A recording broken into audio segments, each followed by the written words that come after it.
সর্বশ্রেষ্ঠ জায়গা, যে জায়গাটাকে আল্লাহ রাসূলুল্লাহর হাদিসে জান্নাতের বাগান বলে ঘোষণা করা হয়েছে। সুবহানাল্লাহ বলেন। উৎকৃষ্ট জায়গা হচ্ছে মসজিদ, আর সবচেয়ে নিকৃষ্ট জায়গা হচ্ছে বাজার। মানুষ মসজিদে আসে কম, মানুষ বাজারে যায় বেশি। মানুষ নিকৃষ্ট জায়গার মধ্যে যাওয়ার মধ্যে পাগল পারা হয়ে যায়। উৎকৃষ্ট জায়গাতে মানুষ আসে কম, কিন্তু ওই জায়গাটা, এই মসজিদকে হাদিসের ভাষ্য অনুযায়ী জান্নাতের বাগান বলে ঘোষণা করা হয়েছে। সুবহানাল্লাহ বলেন। বাজারে আমরা যাব, এমনটা নয় বাজারে যাব না, তবে বাজারে প্রয়োজন সাপেক্ষে যাব। কিছু মানুষের কোনো প্রয়োজন নাই, হুদাই গিয়ে বাজারে ঘোরাঘুরি করে। এমন কিছু মানুষ আছে না, আজাইলে বাজারে বসে গল্প গুজব করে, চাষটলে বসে অযথা সময় নষ্ট করে আর মানুষের বিভিন্ন দুর্নাম নিয়ে ছড়ায়। এক ধরনের মানুষ আছে এরকম, গল্প গুজব করে বাজারে সময় নষ্ট করে। ওই মানুষ পৃথিবীর ভিতরে সবচেয়ে নিকৃষ্ট জায়গায় যারা যায়, তাহলে মানুষগুলো নিকৃষ্ট জায়গায় বেশি যাওয়ার কারণে, সময় দেওয়ার কারণে ওই মানুষটাও আর উৎকৃষ্ট থাকে না, নিকৃষ্টর পরিণত হয়ে যায়। নাউযুবিল্লাহ। যেই মানুষটা উৎকৃষ্ট জায়গায়, উত্তম জায়গায় বেশি বলবে, সময় দিবে, সেখানে আপনার অবস্থান করবে, আল্লাহকে স্মরণ করবে, জিকির আজকার করবে, ওই মানুষটাও আল্লাহ তাআলার নিকট দামি হইয়া যায়। সুবহানাল্লাহ বলেন।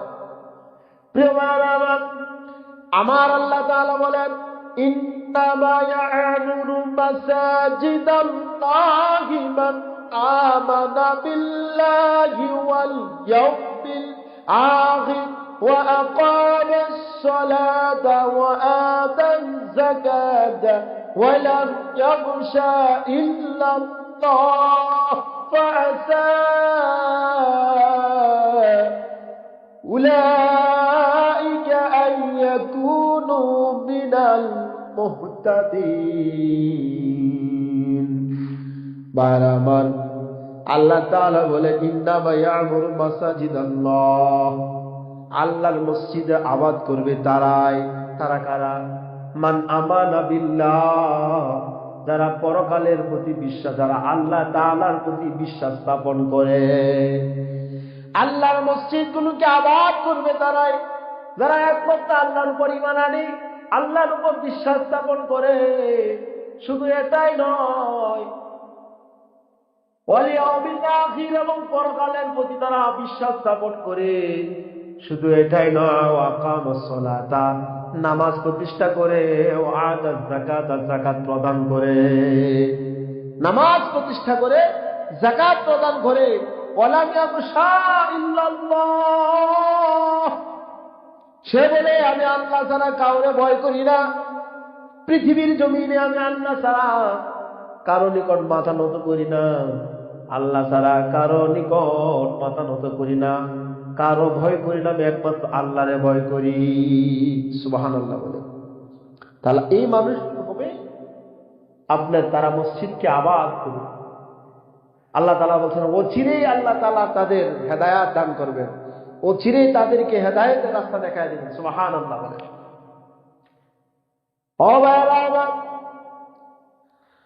যে মানুষগুলো মসজিদে আসা যাওয়া করবে, দয়ার নবীজি হাদিসে কি প্রমাণ বলেন শুনেন।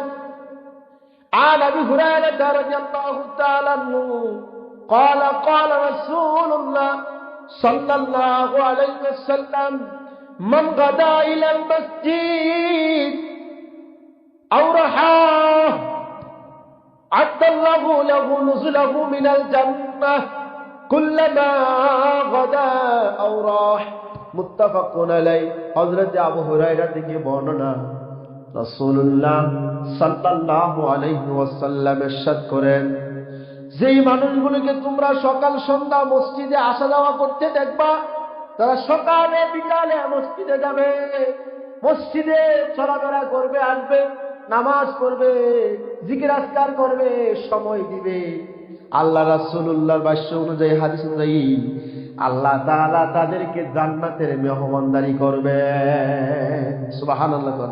যতবার সে মসজিদে যাবে ততবার তাকে জান্নাতের মেহমানদারি করে দেওয়া হবে। সুবহানাল্লাহ বলে। ভাইরা আমার, মসজিদ এমন এক জায়গা যে জায়গার ভিতরে আল্লাহ রাসূলের হাদিসে আসছে জান্নাতের বাগান। আর আবু হুরায়রা রাদিয়াল্লাহু তাআলা আনহু قال قال رسول الله صلى الله عليه وسلم اذا مررتم برياض الجنه فارتووا قيل يا رسول الله وما رياض الجنه قال المساجد قال المساجد। এরপর সাহাবায়ে কেরাম আমার তাও ইয়া রাসূলুল্লাহ قال سبحان الله والحمد لله ولا إله إلا الله والله أكبر رواه البخاري ومسلم। হযরত আবু হুরায়রা থেকে বর্ণনা, রাসূলুল্লাহ সাল্লাল্লাহু আলাইহি ওয়াসাল্লাম বলেছেন, যখন তোমরা জান্নাতের বাগানে বিচরণ করো, জান্নাতের বাগানে যাও, সেখানে তোমরা ফল খাও। সাহাবায়ে কেরাম বললেন, ইয়া রাসূলুল্লাহ, জান্নাতের বাগান কি? জান্নাতের বাগানের কথা আপনি বললেন, জান্নাতের বাগানগুলো কি? আল্লাহ রাসূল বললেন, জান্নাতের বাগান হলো কালাল মাসাজিদ, মসজিদ সমূহ। কন্যা সুবহানাল্লাহ। মসজিদ সমূহ হলো জান্নাতের বাগান। এবং ওমর তাও ইয়া রাসূলুল্লাহ, জান্নাতের বাগান বুঝতে পারলাম মসজিদ, এবং জান্নাতের বাগানের ফল দেওয়া কি? রাসূল বললেন, সুবহানাল্লাহি ওয়ালহামদুলিল্লাহ ওয়ালা ইলাহা ইল্লাল্লাহু আল্লাহু আকবার। জান্নাতের বাগানের ফল খাওয়া হলো সুবহানাল্লাহ ওয়ালহামদুলিল্লাহ ওয়ালা ইলাহা ইল্লাল্লাহু আল্লাহু আকবার, এগুলো তাসবিহ জিকির করা, সুবহানাল্লাহ বলা। তাহলে জান্নাতের বাগান কি? মসজিদ। দুনিয়াতে জান্নাতের বাগান কি? মসজিদ। এবং এই জান্নাতের বাগানে ফল খাওয়া হলো, সেখানে আপনি মসজিদে এসে কি সুবহানাল্লাহ আলহামদুলিল্লাহ বলা, সুবহানাল্লাহ বলা, ওয়ালা ইলাহা ইল্লাল্লাহু আল্লাহু আকবার, এই কথাগুলো বললে জান্নাতের বাগানের ফল খাওয়া হলো। কন্যা সুবহান। ও ভাইরা আমার, عن عثمان رضي الله تعالى عنه قال قال رسول الله صلى الله عليه وسلم। হযরত উসমান রাদিয়াল্লাহু তাআলা বর্ণনা করেন, রাসূলুল্লাহ সাল্লাল্লাহু আলাইহি ওয়াসাল্লাম ইরশাদ করেন, মান বানা লিল্লাহি মাসজিদান বানাল্লাহু লাহু বাইতান ফিল জান্নাহ, মুত্তাফাকুন আলাইহি। এটা বুখারী মুসলিমের বর্ণনা। রাসূলুল্লাহ বলেন, যে ব্যক্তি দুনিয়াতে আল্লাহকে সন্তুষ্টি করার জন্য, সওয়াবের নিয়তে আল্লাহকে রাজি করার জন্য দুনিয়ার জমিনে মসজিদ নির্মাণ করলো, আল্লাহ রাব্বুল আলামিন তার জন্য জান্নাতের ঘর নির্মাণ করবেন। সুবহানাল্লাহ বলেন। জান্নাতের ঘর নির্মাণ করবেন। ভাইয়েরা আমার, এই দুনিয়ার ঘরগুলোকে যারা রক্ষণাবেক্ষণ করবে, তত্ত্বাবধান করবে, আল্লাহর নবী বাক্য অনুযায়ী আল্লাহ তাদের সম্মান বাড়ায়া দিবেন। সুবহানাল্লাহ করুন। প্রিয় ভাইরা আমার, عن ابي سعيد الخدري رضي الله تعالى عنه قال قال رسول الله صلى الله عليه وسلم من غدا الى المسجد او رحى الله।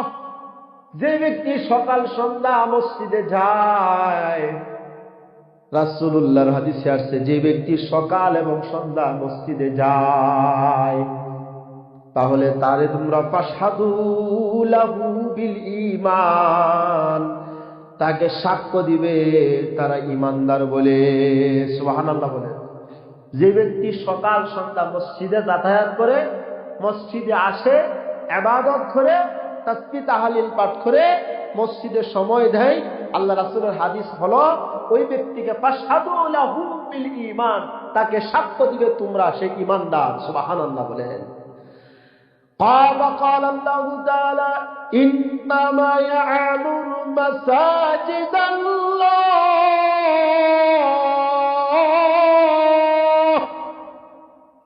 আল্লাহ তাআলা বলতেছেন, তারাই তো মসজিদের আবাদ করবে, মান আমানা বিল্লাহ ওয়াল ইয়াউমিল আখির, তারা মসজিদ আবাদ করবে যারা আল্লাহর প্রতি বিশ্বাস স্থাপন করে, পরকালের প্রতি বিশ্বাস স্থাপন করে, এরা এই মসজিদগুলোকে আবাদ করবে। কন্যা সুবহানাল্লাহ। ভাইরা আমার, পৃথিবীতে যতগুলো মসজিদ আছে, পৃথিবীতে 3টা মসজিদের সম্মান ভিন্ন রকম।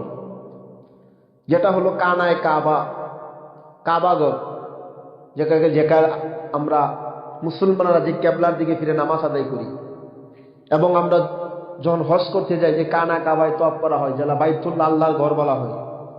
এই বাইতুল্লাহ মসজিদ, আর হলো মসজিদুল আকসা, আর হলো মসজিদের নববী। এই 3টি মসজিদ পৃথিবীর জমিনে সবচেয়ে সম্মানী মসজিদ। সুবহানাল্লাহ বলুন। তাম পৃথিবীতে 3 মসজিদের মতো বাকি মসজিদের সম্মান একরকম না। কারণ কি জানেন? কানা কাবায়, ওই মসজিদে এই বাইতুল্লাহ আল্লাহর ঘরে গিয়ে 1 ওয়াক্ত নামাজ আদায় করলে, 1 রাকাত নামাজ আদায় করলে আল্লাহ তাআলা তার আমল নামায় 1 লক্ষ গুণ সওয়াব লিখে দিবেন। সুবহানাল্লাহ বলেন। ঠিক তদ্রূপ মসজিদুল আকসাতে যে ব্যক্তি নামাজ আদায় করবে, মসজিদুল আকসাটা ছিল মুসলমানদের প্রথম কেবলা ছিল। এটা যখন এই কোরআনের আয়াত নাজিল হলো, তখন আল্লাহ তাআলা ওই মসজিদের কাবার দিকে কেবলা ফিরিয়ে দেন। মসজিদুল আকসা সেটা আপনার ফিলিস্তিনি জমিনের মসজিদ নির্মাণ করেছিলেন হযরত সুলাইমান আলাইহিস সালাতু ওয়াস সালাম আমলে নির্মাণ করা হয়েছে। ওই মসজিদ নিয়ে আজকে আপনার এই ফিলিস্তিনি জমিনের যুদ্ধ। খ্রিস্টানরা তাদেরকে দাবি করে টেম্পল মাউন্ট হিসাবে তারা এটাকে বলে, তারা এটাকে গির্জা বানাইতে চায়, তাদের উপাসনালয় বানাইতে চায় এটাকে।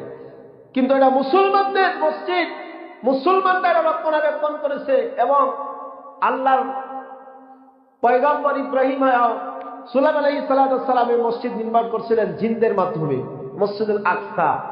সেই মসজিদ আপনার নিয়ে অনেক যুদ্ধ বিগ্রহ হয়েছে, অনেক মুসলমান জান দিচ্ছে, শাহাদাত বরণ করতেছে এই মসজিদ নিয়ে। এই মসজিদের পৃথিবীর ইতিহাসের ভিতরে কোথাও আপনার সংবিধানে মানচিত্রে নাই যেটা ইহুদিদের মসজিদ, ইহুদিদের স্থান, ইহুদিদের স্থান। এটা আমার একটা মুসলমানদের মসজিদ, মুসলমানদের স্থান। এটা আপনার জাতিসংঘ যেটাকে আপনার বলা হয়েছে যে ইতিহাসের ভিতরে যে মুসলমানদের মানচিত্রে এটা আসছে, এটা মুসলমানদের জন্য এটা আপনার ইবাদতের স্থান। সুবহানাল্লাহ বলে। এই মসজিদে যদি কোনো ব্যক্তি 1 ওয়াক্ত নামাজ আদায় করে, আল্লাহ রাসূলের হাদিসের ভাষ্য অনুযায়ী 50,000 রাকাতের সওয়াব তার আল্লাহ তাআলা নিয়ে লিখে দিবেন। সুবহানাল্লাহ বলে। তাহলে মসজিদুল হারামে 1 লক্ষ 1 রাকাতে, মসজিদুল আকসাতে 1 রাকাতে 50,000 সওয়াব। এবার আছেন মসজিদের নববী। আমার নবী যে মসজিদ নির্মাণ করেছেন, নিজ হাতে যে মসজিদ নির্মাণ করেছেন, মসজিদের নাম কি? মসজিদের নববী। ওই মসজিদে নামাজ আদায় করলেন, আল্লাহর নবী হাদিসে আছে 25,000 রাকাতের সওয়াব তার আমল নামায় লিখে দেওয়া হবে। সুবহানাল্লাহ। এই 3 মসজিদের মর্তবা গুরুত্ব এত বেশি, এই 3 মসজিদে সফর করা সুন্নাত। এই 3 মসজিদে সফর করবেন। আর বাকি যত মসজিদ আছে পৃথিবীর জমিনে, যত মসজিদ আছে যেখানে জুমা হয়, 5 ওয়াক্ত আযান হয়, জামাত হয়, জুমা হয়, সব মসজিদের মান একরকম। এখন আসেন আপনার এই বাইতুল হামস জামে মসজিদ নবওয়া, বাইতুল মুকাররম মসজিদ, কেন্দ্রীয় মসজিদ যেটাকে আমরা বাংলাদেশে ভিতরে আমরা বলি, এই মসজিদ আর এই মসজিদে নামাজ পড়লে একই সওয়াব, 27 গুণ সওয়াব। কত গুণ সওয়াব? 27 গুণ সওয়াব। যেখানে জুমা হয়, জামাত হয়, সে জায়গায় নামাজ পড়লে 1 রাকাতে 27 গুণ সওয়াব পাওয়া যায়। আর যেটা মহল্লার মসজিদ, জুমা হয় না, পাঞ্জেখানা যে মসজিদ, সেই জায়গায় নামাজ পড়লে 25 গুণ সওয়াব। তাহলে সবের কাছে ক্লাসিফিকেশন আছে কিনা? স্তর আছে ভাইয়ের আমার। তাহলে এই মসজিদগুলো আপনার 3 মসজিদের মান সমান, একটু মানে সম্মান দিক থেকে। আর পৃথিবীতে যত মসজিদ আছে, আর আপনার মনে করেন এই সিরাজগঞ্জ বেলকুচি নামে এক মসজিদ আছে, 201 গম্বুজ মস্কো, কোটি কোটি টাকা খরচ করে মসজিদ করছে, অনেক মানুষ দেখতে যায়। এই মসজিদেও নামাজ পড়লে যে সব যত রাকাত হবে, আপনার এই মসজিদে নামাজ পড়লে একই সওয়াব হবে। সব মসজিদের সমান মান একরকম ভাইয়ের আমার। তাহলে এই মসজিদগুলো যারা আবাদ করবে, এই মসজিদগুলো যারা রক্ষণাবেক্ষণ করবে, রাসূলুল্লাহর হাদিসের ভাষ্য অনুযায়ী ওই মানুষটা ইমানদার বলে সাক্ষ্য দিবা এবং আল্লাহ তাআলা তাকে প্রত্যেকবার আসা যাওয়ার কারণে জান্নাতের মেহমানদারি করাবেন। সুবহানাল্লাহ বলে। ও মুসলিমেরা আমার, এমন ব্যক্তি যার অন্তর মসজিদের সাথে ঝুলন্ত। এবার কইতে পারেন হুজুর মসজিদের সাথে অন্তর কেমন ভাবে ঝুলন্ত থাকবে? ভাইরা আমার, যে মানুষগুলো মসজিদে সর্বক্ষণই আসা যাওয়া করে ইবাদত করে, সকাল সন্ধ্যা আল্লাহর ইবাদত করে আসে, মসজিদের রক্ষণাবেক্ষণ করে, তত্ত্বাবধান করে, মসজিদে আইসা ইবাদত করে, রক্ষণাবেক্ষণ করে, তত্ত্বাবধান করে, এবং কি মসজিদের খোঁজ খবর নেয়। মসজিদে একবার বাহির হয়ে গেলে দ্বিতীয়বার আসার জন্য মনটা পাগল পারা হয়ে যায়। এমন ব্যক্তিকে আল্লাহ তাআলা তার আরশের নিচে ছায়া প্রদান করবেন। সুবহানাল্লাহ। عن ابي هريره رضي الله تعالى عنه قال قال رسول الله صلى الله عليه وسلم شر البقاع اسواقها وشر البقاع وخير البقاع مساجدها।